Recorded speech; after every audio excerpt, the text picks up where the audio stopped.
Hi hello नमस्कार welcome back. Vacation चालू होते सो त्याचा पुरेपूर उपयोग कसा करायचा ते माझ्याकडनं शिका. घरात पाय ठेवायचेच नाही आहे, फटाफट तयारी करून गाडी घेऊन आम्ही निघालो फिरायला. वाटेत आमच्या काकांनी मस्त गरमागरम भजी घेतली आणि त्याचा आनंद घेत पोचलो आम्ही मार्लेश्वरला. मार्लेश्वर हे स्वयंभू शंकराचे मंदिर. मस्तपैकी नारळ आणि फुलं घेऊन आम्ही निघालो. पायऱ्या चढत चढत माझा जीव कासावीस झाला, कारण की खूप दिवसांनी एवढ्या पायऱ्या चढल्या. अराऊंड 300 ते 400 पायऱ्या असतील मे बी.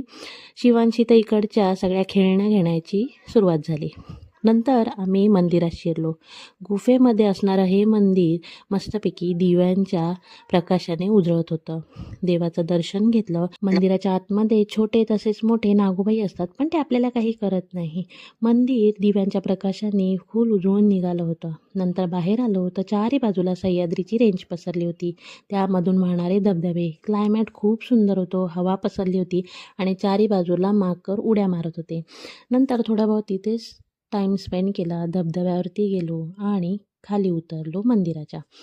पायऱ्या उतरत उतरत नंतर आम्ही गेलो प्रतिमार्लेश्वराला. प्रतिमार्लेश्वर पण येतानाच आम्हाला लागलं. तिथेच पाया पडलो. मार्लेश्वर येथील शाळांचे सहलींचा फेवरेट ठिकाण. नंतर पुढे गेलो शांतीधाबाला जेवायला आणि संध्याकाळी बीचवरती मस्त सनसेट एन्जॉय केला. भेटूया पुन्हा एकदा.